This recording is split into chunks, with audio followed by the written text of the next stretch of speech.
here. The immediate fate of the airline industry could be decided soon as bailout talks in Washington are settled. Phil LeBeau joins us now with more. Aerospace, automobiles, bring it to us, Phil. What's on your mind this morning? We're talking about airlines. We'll talk a little bit about Boeing because there has been some news with Boeing overnight. Let's start first off with the airlines. Now, pre-market, these stocks are under pressure. The question is this $50 billion bailout that's being debated on Capitol Hill. The Senate favors that these happen in the form of loans, not in the form of cash grants that would immediately go to the airlines. That is not what the airline industry wants. The concern is that if they have to go through loans, A, the market will not be as robust if they need more money down the road, and B, if they get cash grants, that soothes the investor market, it soothes the credit market. It really is a vote of confidence for the airlines. By the way, they say there's going to be mass layoffs if they do not get at least half of that, the $25 billion in cash grants. Let's take a look at what we're seeing with the airline stocks. As I mentioned, pre-market, they're under pressure, and they are saying that they need these grants in order to avoid mass layoffs. Some specific airline news. You've got Southwest today cutting a quarter of its schedule. 25% of its flights are gone. It's going to be ending any international flights. Remember, they have a number of flights down to the Caribbean. Also, United Airlines.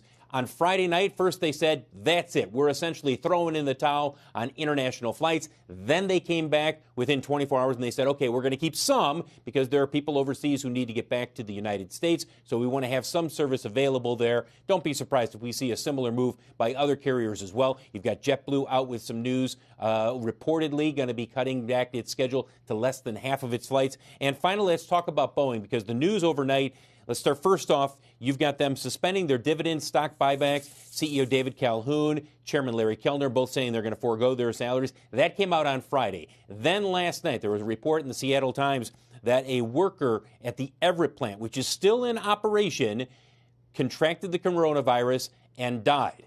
Now, we've reached out to the company. All they would say is that they're respecting the individual's privacy while trying to confirm all the details. But for now, that plant remains in operation. That's where they build the 777 and the Dreamliner. And then this morning, Goldman Sachs out with a note on Boeing, moving it from hold to buy. But keep in mind, guys, when you look at that note, there are a lot of caveats in there in terms of what you have to believe will happen in order to believe that this is the time to buy shares of Boeing. You got to get the airline bailout. You've got to get the airline business coming back, not just here in the United States, but around the world. So we're going to be watching Boeing today. You see it's slightly higher pre-market, but this is the story of the day. What happens with this bailout? I don't see how any of those things are just not sort of essential.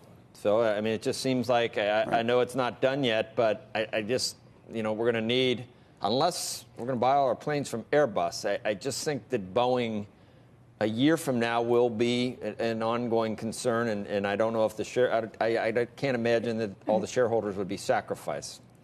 I think the question, Joe, becomes when you look at Boeing, not that it's going to be bailed out, because I think most people believe, look, Washington will make sure that Boeing is bailed out in some fashion.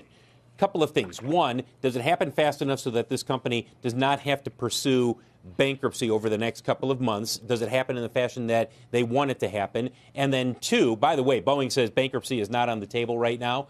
Two, what happens with the airlines? I think that's the bigger question right now, because you will see some shakeout, maybe not here in North America. You will definitely see some shakeout overseas. Southeast Asia, don't be surprised if you see a number of carriers go away.